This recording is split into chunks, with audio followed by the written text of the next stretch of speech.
of that, who is paying at what point this E-Levy? Okay. Let's start with that. Now, if you look at the evolution of the world of work, a lot of transactions have moved online. And I think the COVID pandemic also accelerated the uptake of digital technology.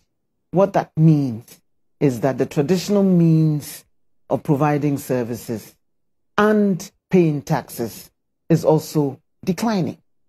Traditional jobs are being lost. Traditional means of doing things are slowly taking a backstage to digital platforms and digital provision of services.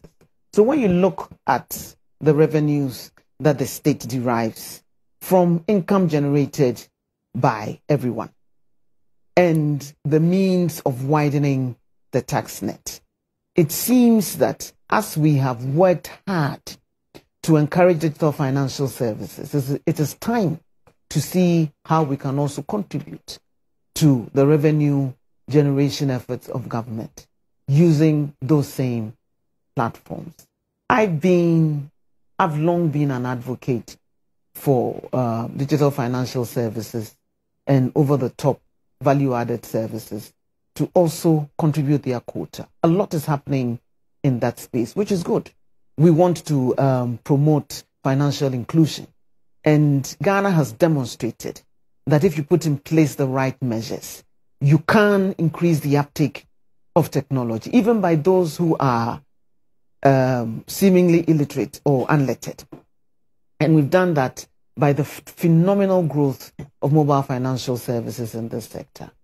Now, the service providers are collecting 2%, one from the sender, one from the receiver. Yeah. And I think that we need to look at that as well. I'm built to have a conversation with them tomorrow on this matter. How can we also widen the tax net, rope in the informal sector, let everybody contribute a little bit to help us to finance the development agenda that we also desire? There's a great clamor for road improvement, and rightly so. Even though this government has done a tremendous amount of work in improving the road infrastructure, there's still a great deal that needs to be done. How are we going to fund it? We need to encourage our youth to take up entrepreneurship. We've begun some initiatives with the National Entrepreneurial Innovation Program and the Ghana Employment Agency, which was MPSSI. Even in the COVID, some small loans were given to keep private sector SMEs afloat. It worked for a bit, but we need to sustain it. How are we going to finance it? And so the thinking was that let's put a small levy on electronic transactions, bank transfers, electronic. I am particularly in favor of us looking at e-commerce and the volumes of business that are being transacted electronically, selling and buying of goods and services electronically, all under the radar, all unregulated. All of that needs to be part of the conversation. Mobile money that is facilitating the growth of small micro businesses across the length and breadth of the country. I was in Gambaga the other day, and I was illustrating how digital technology has made it possible for you to do your shea butter business up north. Post the pictures of your products online. Solicit sales, purchases of your products online. People will view it online. Place orders online. Pay for it electronically. Ghana Post will pick it up if they provide a digital address and deliver it to the purchaser. You are in Gambaga, I'm in Accra. We've been able to trade seamlessly without leaving the comfort of our homes using digital technology. How does the government get a share of the revenue that you're making on that online platform? But the value of businesses within that sector, how are we quantifying, that sector to even know that, okay, this is what we have and this is how much we potentially can get from there if we should use this. So approach. if you're using mobile money to receive payment, so we can quantify the volumes of trade that you're using, monitoring that platform. Do you get where I'm going, where I'm coming from? And there is a way of monitoring all these online trading platforms to be able to have visibility on what's going on there, working with the social media platforms. A lot is going on YouTube. A lot of sales and transactions are being done on Instagram. So are we monitoring based on just the social media networks, and how are we doing that? E-commerce or platforms. we are doing it based on how much mobile money transactions are done in the country, for example, because that could differ, that could be, I mean, if I'm paying my plumber, I'm using mobile money, or even if I'm buying fuel, I'm using mobile money. You're paying your plumber. But for those who are engaged in e-commerce, like online shops and all that, your plumber is earning income from the service that your plumber has provided to you, which you are paying by mobile money. Shouldn't that income, if it falls above a certain threshold, be taxed? How would the government know how much trading and is going on those digital platforms if we don't have this visibility about the economic activities going on? So we need to interrogate this space and not just say, it is a no-no. No. We all recognize that a lot of transactions are going on online. And it is even going to give us a pointer as to people's real income levels and enable the GRA also engage in a proper lifestyle audit of those who are actually transacting on those platforms. But because huge volumes, in fact, it is far outstripped the banking sector in that. And I don't think it is any answer to say that if government is seeking to tax, collect a levy of 1.75% on all our transactions in there, then we're going to go back to using cash. Just think. Yeah, people are thinking about that, because if I have to pay my plumber, say 500 CDs, or let's say 1,000 CDs for the work that he's done, I mean, there's already a 1% charge on that if I'm making that payment. Which you're happily, 2% charge. 2% charge. Because the plumber is paying, and you're paying. So for me, I'm already paying a 1%. He's going to pay a 1% of that. Plus another 1.75%. So it's going to make it 2.75% for me. So it means I'll have to have more money in my mobile money wallet in order to make the transaction. So if I have cash on me, wouldn't I be more incentivized to just pay cash where I don't have to go through the hassle of having extra cash to be able to electronically pay my plumber? You think that it is easier to go back to the cumbersome nature of transacting in cash, forgetting about the convenience, which we all have to pay for to ensure that that service continues running. If you think it is easier to carry money in sacks and risk being attacked by robbers along the way, and take transportation to carry that money to wherever we need to take it to, and factor in all that cost, won't you at the end of the day come to the conclusion that it is cheaper to still use the digital platforms instead of exposing yourself to the risk of attack? We've seen the bullion van attacks. And there are measures already in place to ensure that we use more electronic forms of transferring cash than the physical forms of transferring cash. Would you much rather create an opportunity for the antisocial individual who is after your cash to get it than for the state to take just 1.75% and give you the convenience of transacting electronically while you sit in the comfort of your homes, and you have the assurance that the money, if you send somebody, there's no guarantee that the amount of money that you send will actually get there, because they may siphon off part of it. So the peace of mind that you have, the ease, the convenience, the certainty, the transparency that you have using digital platforms. I think that if on the balance, after the dust settles, and it will settle, every one of us will still realize that it is far better to just pay the 1.75%, which in the long run will cost us much, much less than all the risk associated with cash transactions. Have we looked at, what's happened in countries like Uganda, Kenya, Malawi, who introduced, some of these taxes on mobile money services and what that did?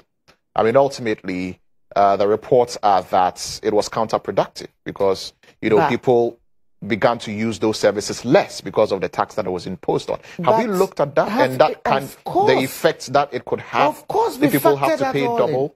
We have factored all that in. Now, mind you, there's concern that the poor who use these services may be hardest hit. Yes. And so we have made it a part of this policy that up to 100 cedis per day, per person, is exempt. Well, but that's already that's a policy which already exists. Isn't Where it? does it exist? I think if you on some of the telcos, if you are sending up to 100 cedis, you don't pay anything on it. I think during the pandemic that was introduced, right? That doesn't exist. Okay. That is a pandemic. Okay, I think that was an initiative by the telcos. Okay. Thank you. Yeah. Okay. The state is saying that if you're sending up to 100 cedis a day, cumulatively, you can send up to 3,000 a month. That is all going to be tax-free. Now, if you have more than 100 cedis to send a day, then you're not poor. Really? Yes. So if you really are poor and you are in a position to send 100 cedis a day, then we need to reclassify our definition of who the real beneficiaries of this are.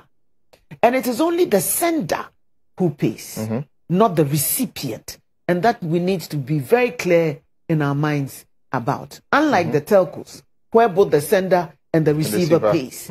Government is saying this is our way of roping in the informal sector into the tax bracket. Okay. The informal sector, which transacts often on this, using this medium. So if cumulatively you are sending more than 100 cedis a day, then you are earning much, much more than 3,000 a month. So it means it means you have the ability to pay. Exactly. Okay. Now there are some telcos which don't place any. Vodafone, I know, for example, doesn't have any charge on mobile money transactions. Does it mean that they will now be compelled to introduce charges on mobile money transactions, or are we now the ones who are going to pay that tax if we are doing it on Vodafone? So for example, if you are, and this is not me promoting any company.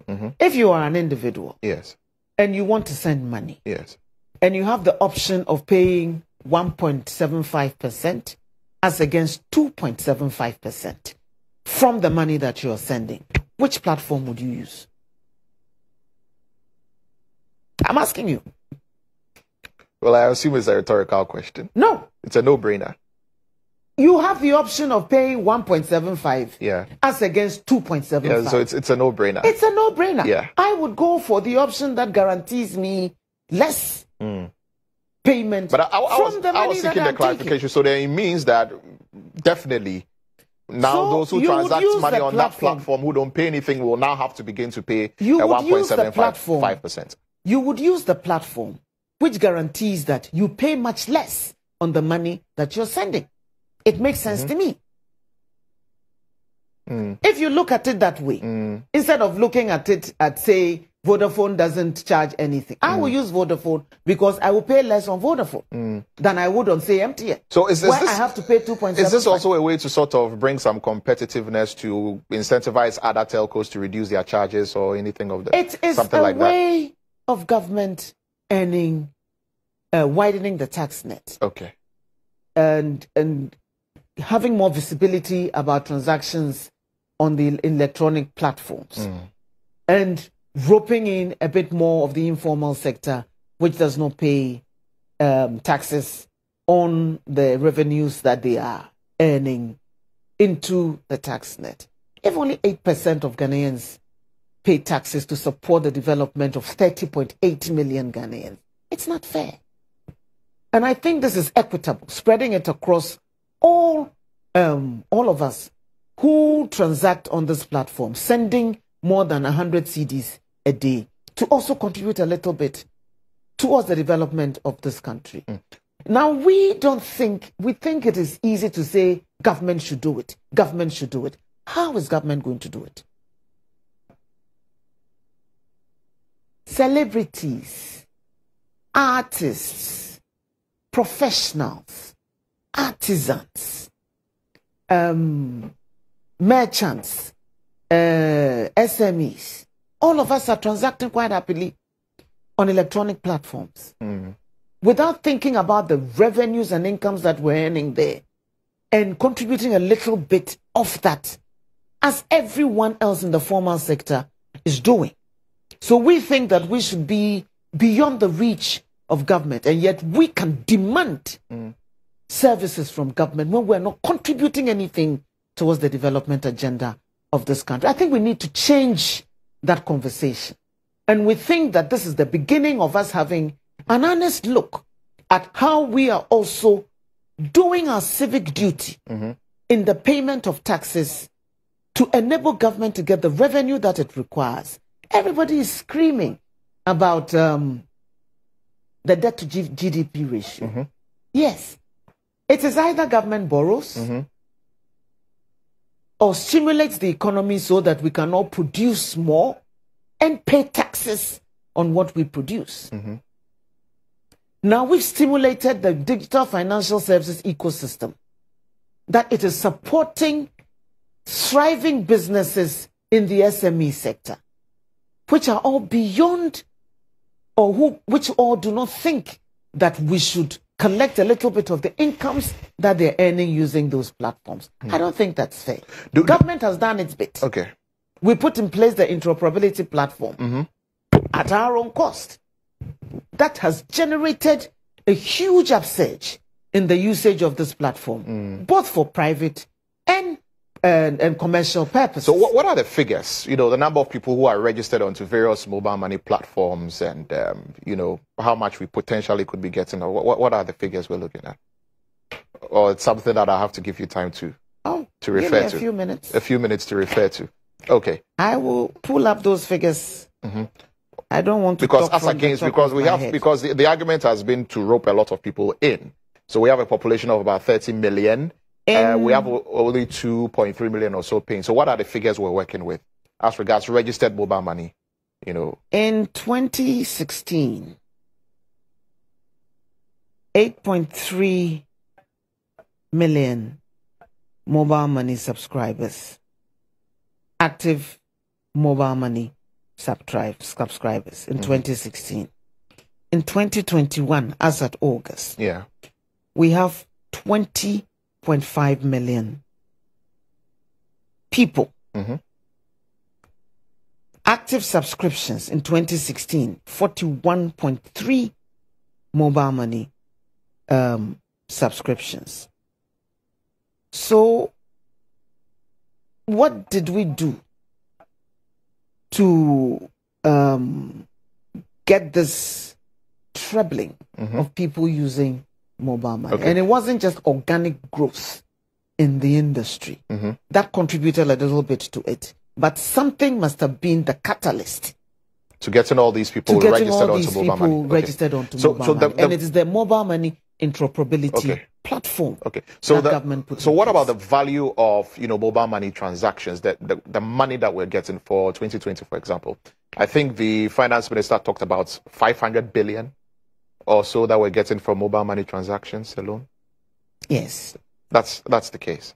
Yes. Okay, it's so a bit more than that, but I can even give you the figures for the last 3 months. For the last 3 months. Yes. Okay, if you have the figures for because we're trying to understand just how much government stands to rake in from this particular tax. They're all if these figures are anything to go by. But in the last 3 months alone, give me a minute. Okay, in the last 3 months alone, But I mean, just to remind viewers that you're still watching GH Today here on GH1 TV.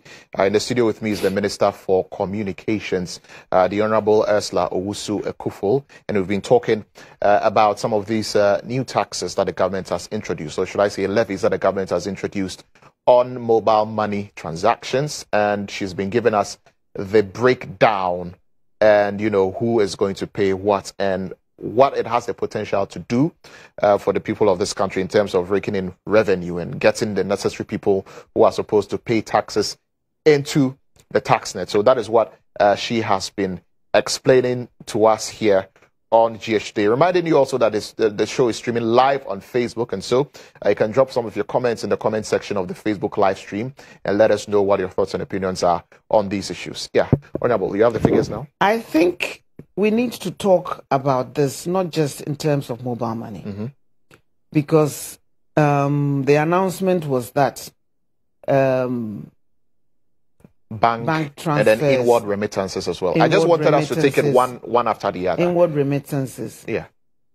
So if you're looking at bulk payments and cash out, merchant payments, person to person, non-registered, person-to-person transfers, wallet-to-bank transfers.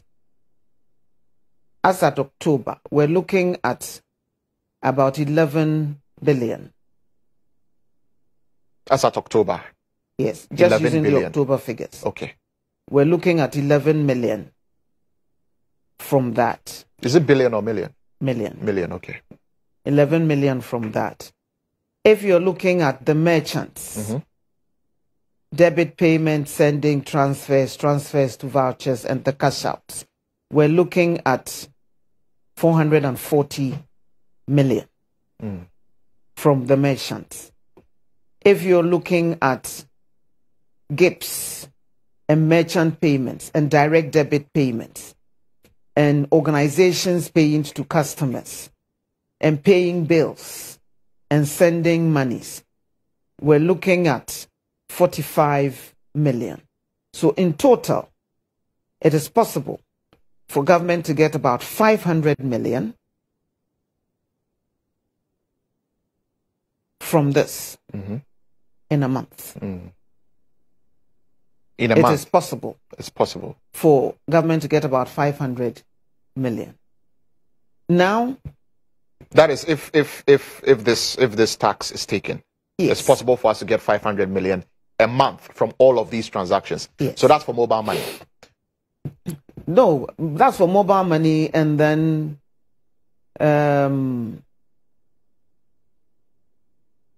yeah, that's for mobile. That's for mobile. So what about the bank transfers where there's also that 1.75%? I haven't done those figures. Okay. So I won't be able to give you that as well. But I'm pretty sure subsequently you'd be able to get the figures and perhaps at another time, put it in. Okay. But the banking industry numbers in August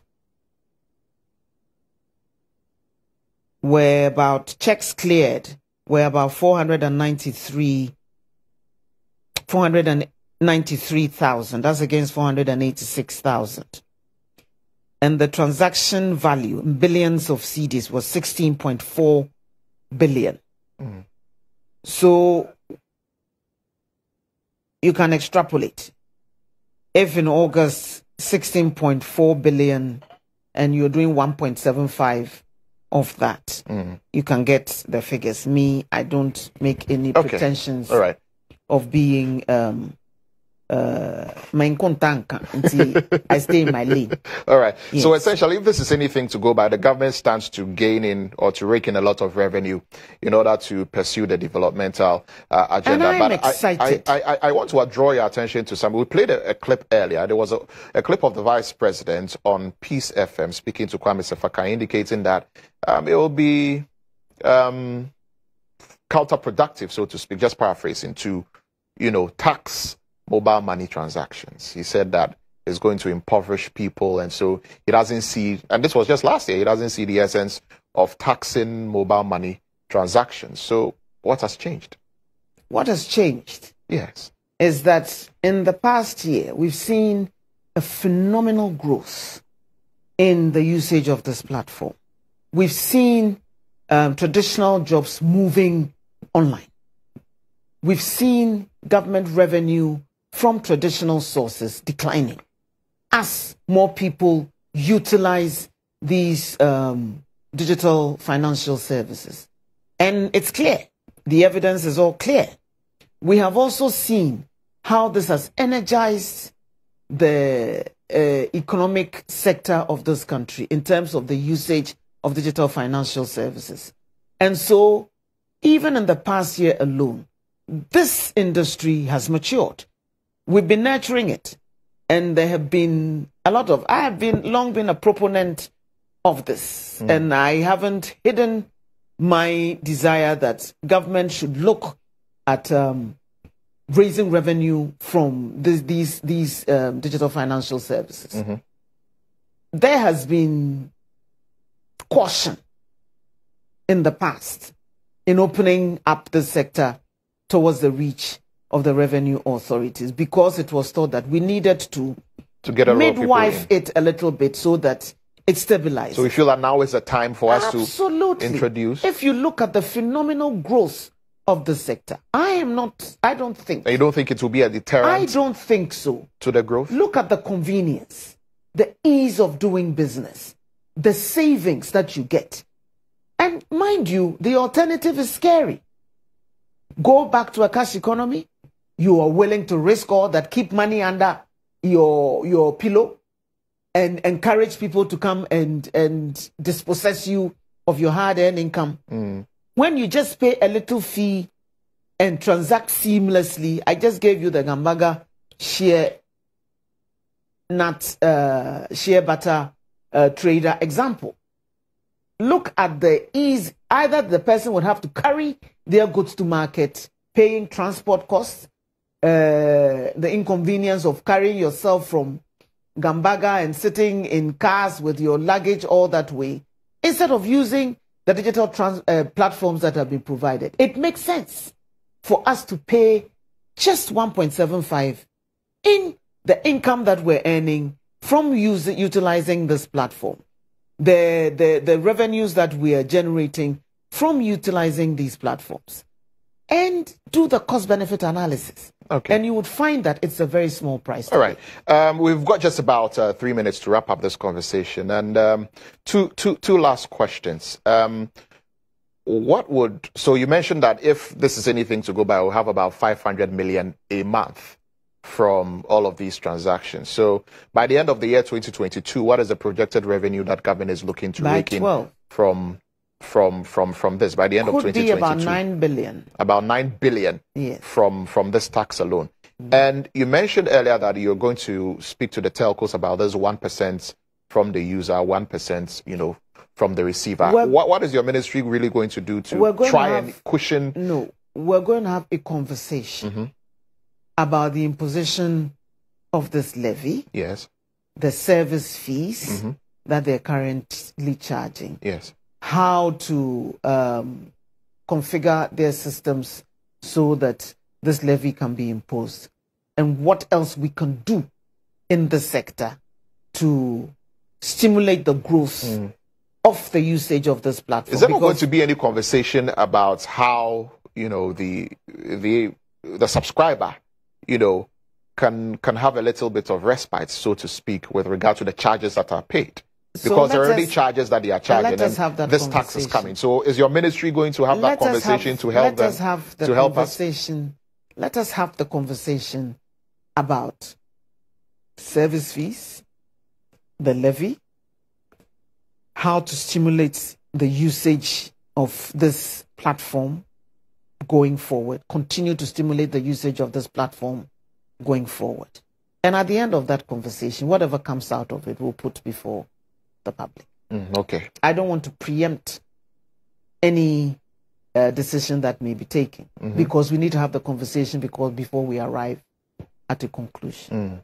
Okay, very well. We'll have to end it here. But just give me 2 seconds to talk about an initiative that the finance minister mentioned. Right. We're going to use technology, green technology, to create green jobs using digital platforms for about 50,000 young people who are willing to be trained, to be given the wherewithal. We have technology companies that are looking at the impact of their own businesses on the environment and how they can utilize more green technology in this space. We call it the Digital Green Corridor.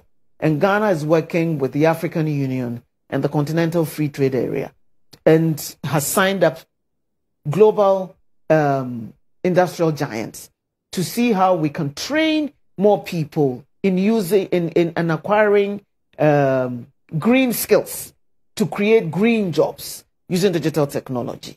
And so that's also a very exciting initiative that the ministry is introducing, working in partnership with the African Union and the Continental Free Trade Area. And we'll be rolling it out in January as well. So for the young people who are willing to... What will the potential impact of this policy? It will energize our industrial sector. Factories will be established using green technology. People will be trained in how to utilize that green technology. And we can also even use that to gain more carbon credits and funding from climate agencies for the government as well. So through technology, we can energize our industrial base and move towards the next generation of the industry 2.0, which is evolving in the West. And we think that Africa also needs to look at that. We don't always need to use technology that has been phased out in the West when they are looking at emissions in their countries and cleaning up the environment. Then they come and dump that outdated technology here. We don't want to get there. No, we don't want that. We also want to take the lead in pioneering some of the climate-friendly technologies using digital platforms. Very well. And being part of that conversation as well. Very well. Thank you very much. Before we go, though, let me remind you that wake up to the good and nice and sweet aroma of Cowbell coffee. You know, we love our Cowbell coffee here at GH1 TV, and you should love it also. Taste it, love it. You can't go wrong with it. You get a mug of Cowbell coffee in the morning, and you are good to go. Honorable Ursula Usuekufo, thank you very much for joining us in the studio. We're grateful that you came, and would want to have you at another time to talk. We've just started this conversation. Yes. So we'll drill down deeper. Definitely. We'll have you again, and we'll get into the nitty-gritty of all of it. Ursula Usuekufo is MP for Ablekuma West, a minister responsible for communications. And on this note, we'll end GH Today here on GH1 Television. Thank you very much for tuning in. We'll be here again tomorrow to bring you another edition. My name is Lantam Papang. An expression of wellness and healthy living.